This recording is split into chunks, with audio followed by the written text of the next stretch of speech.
कभी कभी लोगों का जो स्वार्थ है वो बढ़ चढ़ करके सर के ऊपर से बोलता है। लोग इतने आलसी हो जाते हैं कि वो ये चाहते हैं कि रोटी भी कोई और हमारे लिए पकाए और रोटी का कौड़ा तोड़ तोड़ के हमारे कोई मुँह में दे। इतने आलसी और इतने निकम्मे, इतने स्वार्थी हो जाते हैं, उनको ये समझ में नहीं आता कि सही क्या है और गलत क्या है।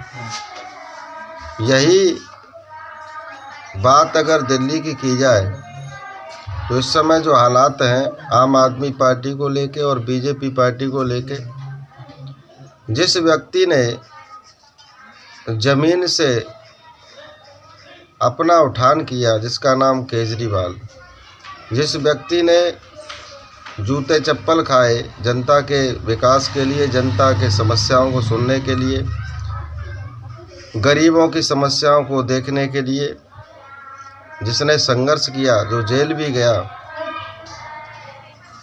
उसके 15 साल का कार्यकाल इतना अच्छा रहा जिसमें गरीब को पूरा पूरा सम्मान मिला।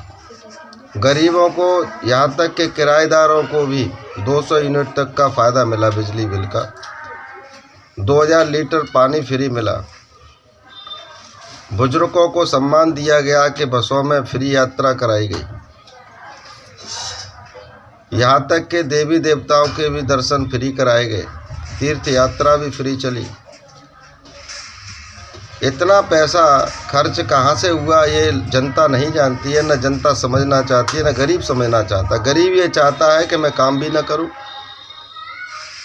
मेरे घर का जो खर्चा है वो कोई और चलाए, सब कुछ दूसरे पर निर्भर रहना चाहता है व्यक्ति, और हमेशा लालच में फंसता है।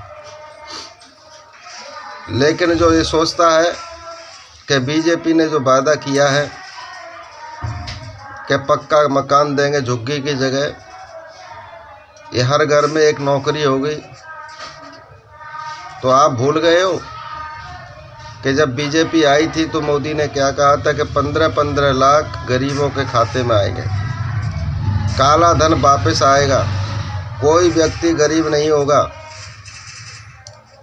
आज 15 साल हो गए बीजेपी को, केंद्र में सरकार है, कितनी गरीबी ख़त्म हो गई ये दुनिया जानती है।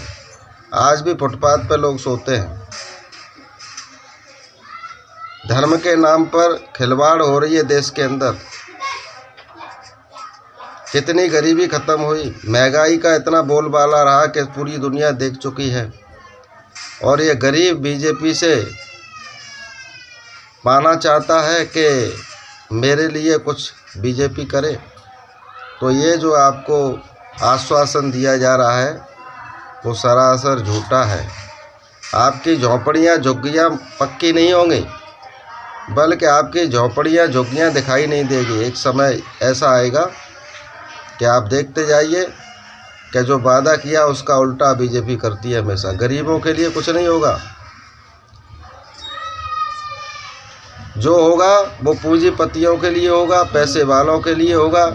जो झुग्गी झोपड़ियों की जगह आप लोगों ने घेर रखी है ना, जिस पे आप रोजी रोटी कमा रहे हो ना, जिसमें सुकून से रह रहे हो ना, वो आपकी छीन ली जाएगी। और पूंजीपतियों के या तो स्कूल होंगे या कारखाने होंगे या उनकी बिल्डिंगें होंगी। जो आप इतने स्वार्थ में भूल गए हो, आपको कोई अगर कोई इतना लंबा चौड़ा आश्वासन देता है तो आप भूल जाते हो कि हमारा कौन है, पराया कौन है। तो इस सब का जो भोग है वो आपको भोगना पड़ेगा, दिल्ली वासियों के हर व्यक्ति को भोगना पड़ेगा जो गरीब है। मैं पैसे वाले की बात नहीं कर रहा हूँ, क्योंकि पैसे वाला तो सक्षम होता है, उसके पास तो सब कुछ होता है। मैं उनकी बात कर रहा हूँ जो मीडियम परिवार हैं, जो झुग्गी झोंपड़ी में रहने वाले परिवार हैं और जो किराएदार हैं। उनके ऊपर अब जो है मुसीबत आने वाली, ये समझिए कि कैसे अपने बच्चों को पढ़ाएंगे। जहाँ शिक्षा की बात की जाए, केजरीवाल ने शिक्षा का कितना बेहतर, मतलब एक गरीब का बच्चा डोनेशन दे के, पैसा दे के अच्छे विद्यालय में नहीं पढ़ सकता है, वो शिक्षा उन्होंने जो है एक सरकारी स्कूल के अंदर उपलब्ध कराई। जिसमें एक गरीब का बच्चा भी है और एक अधिकारी का बच्चा भी है। ये बात आप लोग भूल गए। तो जहाँ भी फंसता है गरीब फंसता है, क्योंकि लालच की वजह से। आज आपने एक ऐसे जिम्मेदार व्यक्ति को खोया है। अरे कम से कम आपको एक और बार देख लेना चाहिए था। जब 3-3 बार सरकार बनवा दी तो एक बार और बनवा के देखते कि भाई गरीबों का मसीहा है कि नहीं है। और मैं कहता हूं कि 15 साल में जो केजरीवाल ने दिया है वो 5 साल के अंदर नहीं, 2.5 साल के अंदर बीजेपी आपसे सब कुछ छीन लेगी। ये ध्यान रखना। इसलिए सुधर जाइए, समझ जाइए, इसी में आपकी भलाई है। धन्यवाद।